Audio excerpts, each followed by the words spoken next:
See, Martin Carney, thank you very much indeed. Joe Brolly, the win for Donegal, it was tight, it was close, I enjoyed it, I have to say. And I think you pretty much predicted it would be this kind of outcome. Yeah, a typical Donegal 3-point thrashing in the sense that the scoreboard looks pretty good, but there was a sense of inevitability at half-time. I thought Tyrone played very well at times, but Philip Jordan's been making this point for about 4 years. You know, you cannot simply go out and defend against a team like Donegal. You must play with the spirit of adventure.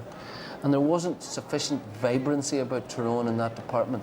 I mean, and then whenever young McCurry missed the free in the 62nd minute, I mean, that was a critical free for him to stay in touch.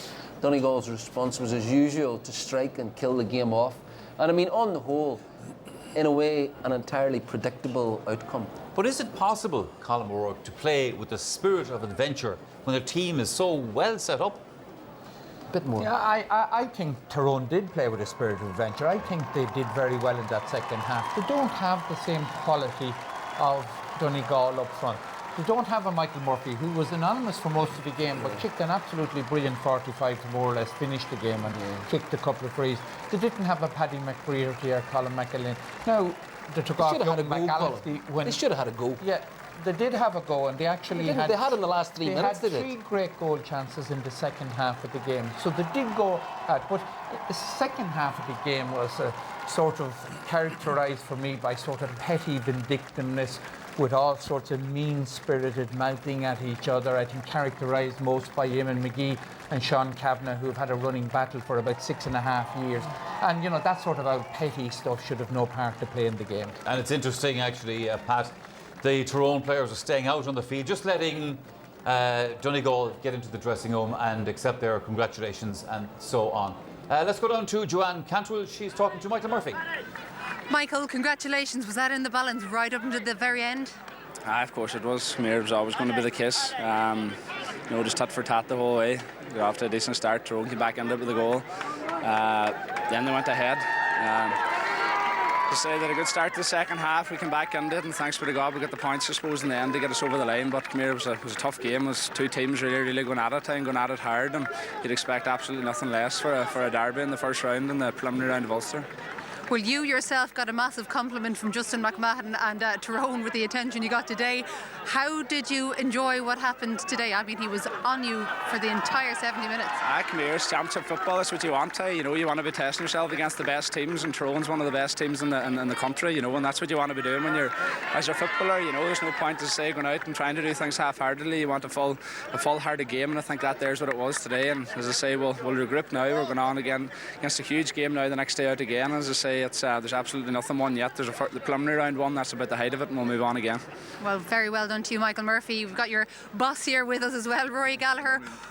Congratulations. I was just asking Michael there about the close attention he got from Justin McMahon today. How did that affect your game plan, do you think?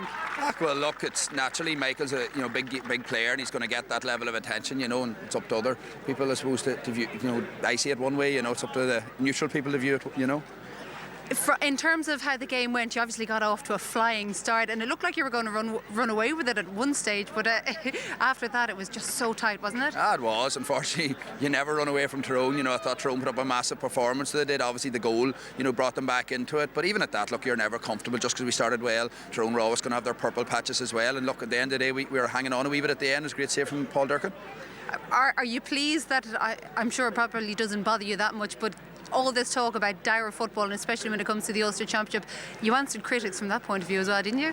I'm just pleased we won, you know. I thought it was a great game of football. I think we've played Tyrone now 4 years in Championship football out of 5, and they've all been titanic tussles, and I think you've seen the crowd here. Nobody was leaving early. It was a great game of football, really exciting. Not good for the nerves, but it was good to win.